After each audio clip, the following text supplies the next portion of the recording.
শিবিরকে, কারণ আপনারা শিবিরকে হত্যাযোগ্য করে তুলছেন। ঢাকা বিশ্ববিদ্যালয় শিবির জবাই কর আপনারা মুখে কোনো করছেন। শিবির যখন তাকে মুক্ত করতে হয়েছে ভাই তাকে কথা বলতে দেন। না আপনি বলতে দেন, আপনি বলতে দেন, আমাকে বলতে দিব আপনাকে।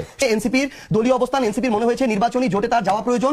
এনসিপির মনে হয়েছে এই না ভাই এসব ফালতু কথা আপনি বলতে পারেন না। এই ধরনের ট্যাগিং রাজনীতি করে আওয়ামী লীগ অনেককে হত্যাযোগ্য করে তুলছে। আপনি একটু আগে বলতেছেন যে আমরা ছাত্রলীগের তলে ছিলাম, হেলমেট ছিলাম, এখন আবার বলতেছেন না ভাই আমি বলি, এখন আবার বলতেছেন অধিকাংশ শিবির ছিলেন। তাহলে অধিকাংশ যদি শিবির আন্দোলন করে এই আন্দোলনের ক্রেডিট আপনি তাকে দেন।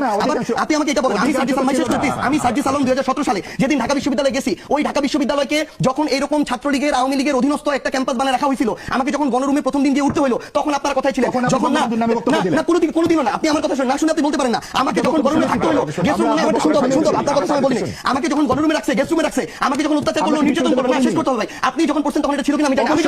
আমি যখন পড়ছি আমারটা বলতেছি। আমাকে যখন গেস্ট রুমে রাখা হলো, প্রোগ্রাম করানো হলো, আমাকে যখন একজন আওয়ামী লীগের মন্ত্রীকে সালাম দেওয়ার জন্য ঘন্টার পর ঘন্টা মধুর ক্যান্টিনে দাঁড় করে রাখা হলো, তখন আপনার এই সিভিল সোসাইটি কোথায় ছিল? যখন ঢাকা বিশ্ববিদ্যালয়ের শিক্ষকরা এক একটা দালালের ভূমিকা অবতীর্ণ হলো, যখন আমাকে ওই ক্যাম্পাসে ওই নেতাদেরকে সালাম দিয়ে মাথা নোয়া নোয়া চলতে হয়েছে 3 বছর, তখন আপনার এই সিভিল সোসাইটি আপনার কোথায় ছিলেন? আমাকে এটাতে বাধ্য হইতে হয়েছে। এরপরে আমার জায়গা থেকে যখন সুযোগ হয়েছে আমি মাথা উঁচু করে দাঁড়াইছি। ওই অভ্যুত্থানের সামনে সাইডে যখন 2টা ছেলে দাঁড়াইছিল, এর মধ্যে একটা ছেলে ছিল সার্জিস আলম। এই সার্জিস আলম দাঁড়াইছিল এটা রিস্ক জেনে যে হয় সে বেঁচে থাকবে, তার কোনদিন সরকারি চাকরি হবে না, এটা জেনে দাঁড়াইছিল। সে যদি ওখানে বেঁচে থাকে ভাই শেষ করি এইটাই, তাহলে না এইটাই আমি দাঁড়াইছিলাম, আমি সামনে দাঁড়াইছিলাম। আপনি আগের ওটা বলতেই পারেন না, আপনি আগের ওটা কোনোভাবে এই কারণে বলতে পারেন না আমি দাঁড়াইছিলাম, আপনি দাঁড়ান নাই। কেন আপনি জানতে আসবেন কেন? মানে আমি ওই রিস্ক শেষ করি কথা বলতে যাবেন না, আপনি শেষ করেন না, এটা তো হয় না। উনি একা কথা বলতে যাবেন না, না এটা কি বলার সময় আমি বলি বলতেছেন আপনারা আসেন কোথায়? না আপনি আপনার জায়গায় বসেন, কিন্তু আমি আগে দাঁড়াইছি তো রাস্তায়।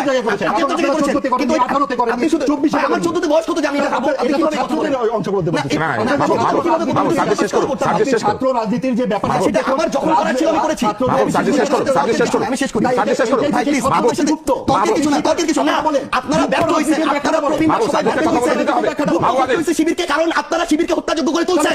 ঢাকা বিশ্ববিদ্যালয় একটা শিবির জবাই কর আপনারা মুখে কোনো করছেন। শিবির যখন তাকে মুক্ত করতে হয়েছে ভাই তাকে কথা বলতে দেন। না আপনি বলতে দেন, আপনি বলতে দেন, আমাকে বলতে দিব আপনাকে। সে গুপ্ত থাকার পরেও তাকে ধরে ধরে পিটানো হয়েছে, তাকে খুন করা হয়েছে, হত্যা করা হয়েছে। একটা মানুষ শেষ পর্যন্ত যখন আপনারা কেউ তার পক্ষে দাঁড়ান নাই, যেই মনে করেন 25 বছরের ছেলেটা শিবির করে, ওই ছেলেটা তো তার আগের কোনো কিছুর সাথে সম্পর্ক নাই, তার তো বেঁচে থাকার অধিকার আছে, তার পরিবারের সাথে থাকার বাঁচার অধিকার আছে। তাকেও যখন শুধু একটা আদর্শভিত্তিক রাজনীতি করার কারণে হত্যাযোগ্য করা হয়েছে, সে গুপ্ত হয়ে গেছে।